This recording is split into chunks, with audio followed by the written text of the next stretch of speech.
From hawker centres to restaurants, with the abundant and diverse range of cuisines available, it is no wonder that Singapore is widely known as a food paradise.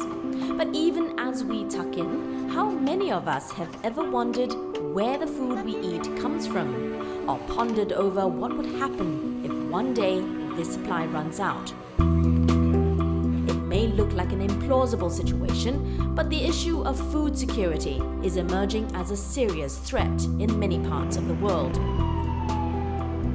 Experts say population and income growth, changing dietary habits, rising urbanization as well as climate change are among the reasons that impact global food production. The problem has also led to food prices becoming volatile, and the Asian Development Bank estimates that for every 10% food price increase, up to 64 million people are likely to be pushed into the hunger trap. But just what is food security? It is defined as the availability and access to sufficient, safe and nutritious food that can meet a population's dietary needs and food preferences. The importance of food is very much derived from how we produce it and who produces it for us. Whereas there are about 100 million smallholder farmers just in Southeast Asia, but globally there are about 500 million smallholder farmers, and they support 1/3 of the world. And if we don't make sure that they're producing the right amount of food and the right quantity, but also with the right nutrition balance, the right availability, then one, we're not going to meet the needs of the 9 billion people that we will be by 2050.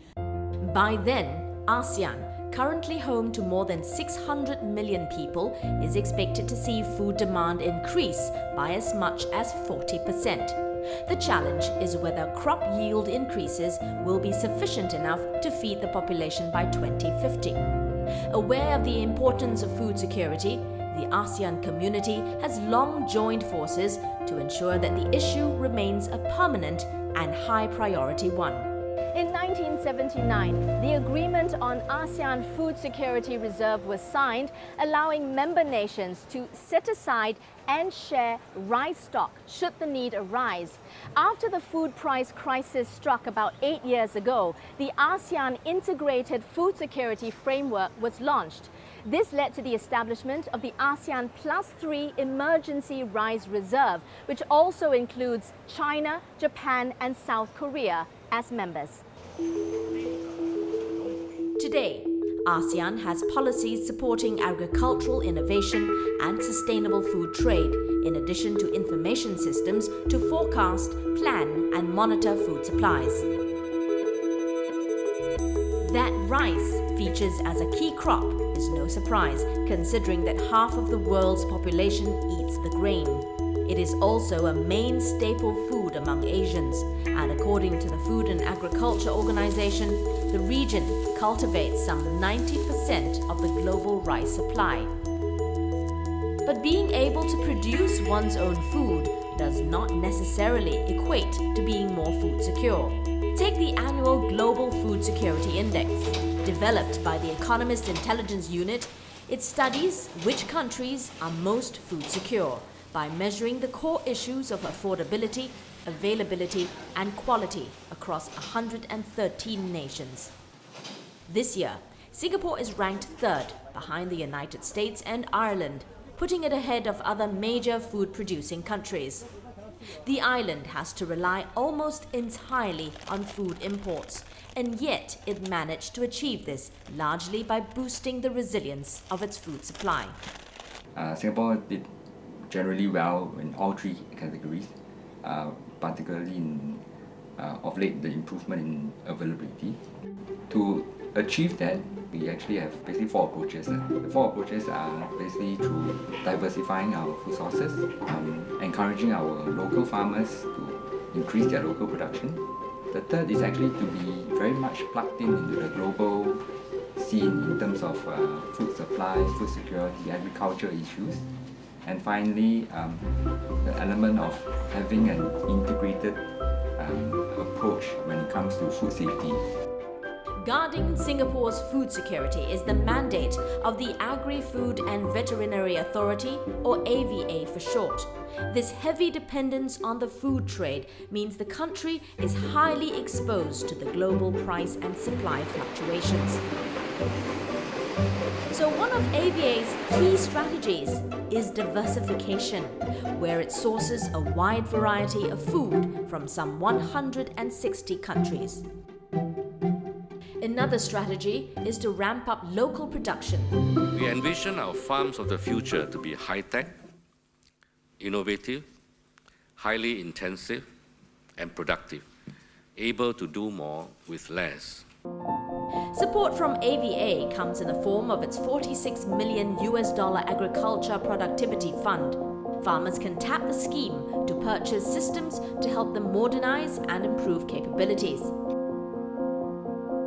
Sing Chun Farm, for example, has egg grading and sorting machines, as well as a robot cleaner to automatically clean its hen cages, while Sky Green's vertical farming system allows it to grow up to 3,000 tons of vegetables a year, 10 times more than on the same area of land using conventional farming methods. Aside from ensuring access to food, Singapore makes sure that what it imports is safe to eat. Its comprehensive system includes accreditation and regulations. Inspections are also done on sales sites, in addition to safety tests in laboratories. On the international front, Singapore keeps abreast with global developments regarding food security. In 2013, the country joined the Food and Agriculture Organization of the United Nations, allowing it to better anticipate potential supply disruptions and be more prepared should a food-related crisis occur. ASEAN members also hold discussions on a regular basis. In October, Singapore hosted the 38th meeting of the ASEAN Ministers on Agriculture and Forestry, the highest body handling cooperation in food, agriculture and forestry matters. Put in place the necessary systems, structures to make sure that we don't become food insecure. We will in all ways make sure that it's not just about our food security, but it's the food security of a region. And I would even go so far as to say that it's also global food security because we are so connected. Singapore could serve as an example of how a country does not need to attain self-sufficiency in order to be food secure. Food security depends on many factors: domestic production and imports, effective distribution, diversified food sources, as well as good planning, among others. As today's environment becomes increasingly complex and uncertain, all countries, including Singapore, will need to keep developing new strategies to find solutions and increase efforts in prioritizing investments in food security-related measures.